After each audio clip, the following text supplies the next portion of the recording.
بھی وہاں موجود تھے۔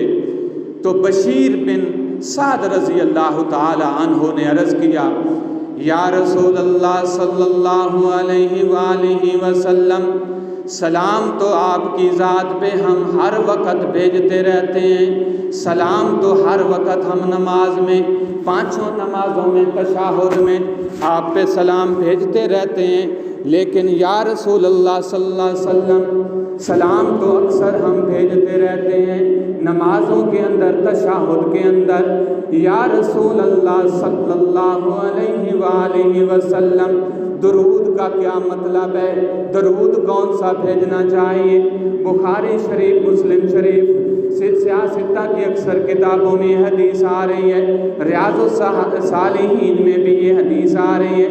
آپ صلی اللہ علیہ وسلم نے فرمایا صحابہ کرام کو، اور میرے پیارے صحابہ، فرمایا فَقُولُوا اللہم صلی علی محمد وعلی آل محمد کما صلیت علی ابراہیم وعلی آل ابراہیم انک حمید مجید، اللہم بارک علی محمد وعلی آل محمد کما بارکت علی ابراہیم وعلی آل ابراہیم انک حمید مجید۔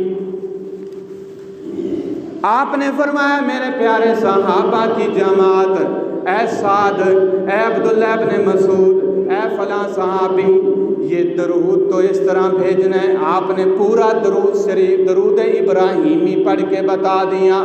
آپ نے فرمایا میرے پیارے صحابہ، جو تم میرے اوپر سلام بھیجتے ہو وہ تو ہے سلام جو نماز میں بھیجتے ہو، لیکن درود کیا ہے؟ درود یہ ہے درود ابراہیمی جو آپ نے پڑھ کے بتا دیا۔ اور درود ابراہیمی کے فضائل بہت زیادہ ہیں، تمام درودوں سے یہ افضل ہے۔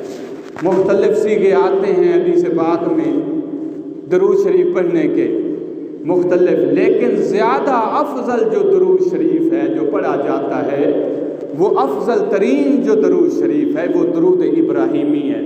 اب صحابہ نے یہ عرض کیا، ان کے دل میں یہ، ذہن میں یہ اشکال تھا، سوال پیدا ہوا کہ سلام تو ہم ہر وقت آپ پہ نماز میں بھیجتے ہیں، السلام علیکہ ایھا النبی ورحمۃ اللہ، یہ ہر وقت ہم بھیجتے ہیں نماز میں، تشہد کی حالت میں، لیکن یہ قرآن میں جو آ رہا ہے ان اللہ و ملائکتہ یصلون علی النبی، جو وسلموا، یہ جو الفاظ آ رہے ہیں، سلام آ رہا ہے، اور صلاۃ کا لفظ ہمیں نہیں سمجھ آ رہا، صلاۃ سے کیا مراد ہے؟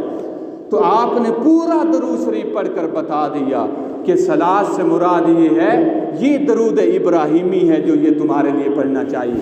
اور حضرت شاہ ولی اللہ رحمۃ اللہ علیہ فرماتے ہیں کہ یہ درود ابراہیمی جو ہے اس میں اتنی فضائل اور اتنے کرامات ہے، یہ ہمارے والد صاحب نے ہمیں جب سے بتایا، جب سے ہم نے پڑھا اس دن سے اتنی برکات اور اتنی ہمارے اوپر اللہ کی رحمتیں نازل ہوئیں، دل بھی ہمارا کھل گیا، نسیان کی بیماری دور ہو گئی، ہر قسم کی تنگی دور ہو گئی۔ کس درود شریف سے؟ درود ابراہیمی کی۔ اب درود ابراہیمی کے اتنے فضائل آ رہے ہیں، آپ حیران رہ جائیں گے، جو آج کل لوگوں نے گھڑے ہوئے ہیں درود، اس کی ایک فضیلت بھی آپ کو نہیں نظر آئے گی، ایک فضیلت بھی۔ ہمارے پاس درود ابراہیمی پیارے نبی کا بتایا ہوا درود ہے میرے پیارے دوستو، اس لیے اس درود کو مضبوطی کے ساتھ پکڑ لو، درود پڑھو، درود کے ساتھ اپنی زندگی کو منور کرو۔ میرے پیارے بھائیوں، یہ ساری چیزیں آ رہی ہیں، اور حضرت ملا علی قاری رحمۃ اللہ علیہ فرماتے ہیں کہ سب درودوں سے جو افضل درود ہے وہ یہی درود پاک ہے۔ اور بھی کافی علماء فرماتے ہیں تمام درودوں سے افضل درود جو ہے وہ اللہ کے رسول صلی اللہ علیہ وسلم پہ جو درود بھیجا جاتا ہے وہ درود ابراہیمی ہے، اس کی کثرت کرنی چاہیے۔ جو درود پڑھے گا اس کی زندگی میں برکت آئے گی، اور حدیث پاک میں یہاں تک آتا ہے اس کی اولاد میں برکت ہوگی، اس کے مال میں برکت ہوگی، اس کی جائیداد میں برکت ہوگی، ہر قسم کی تنگی سے دور ہو جائے گا۔ ایک اور حدیث پاک میں آتا ہے جو روزانہ درود شریف پڑھے گا، جس طرح میں پہلے گزارش کر چکا ہوں، اس کی 100 حاجتیں پوری کی جائیں گی، اور اللہ رب العزت اس کے لیے 100 حاجتیں بھی پوری کریں گے، 30 دنیا کی 70 آخرت کی۔ یہ درود شریف کے فضائل ہیں میرے پیارے دوستو۔ اور ایک اور حدیث پاک میں آتا ہے، آپ نے فرمایا قیامت والے دن سب سے زیادہ قریب، قیامت والے دن میرے قریب وہ ہوگا جو میرے اوپر کثرت کے ساتھ درود شریف پڑھے گا۔ یہ درود شریف کے فضائل ہیں۔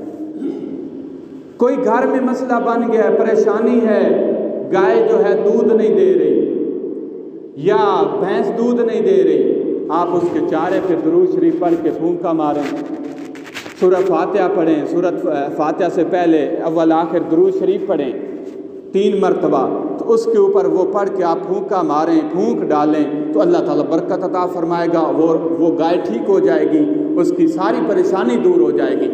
اب ٹائم مختصر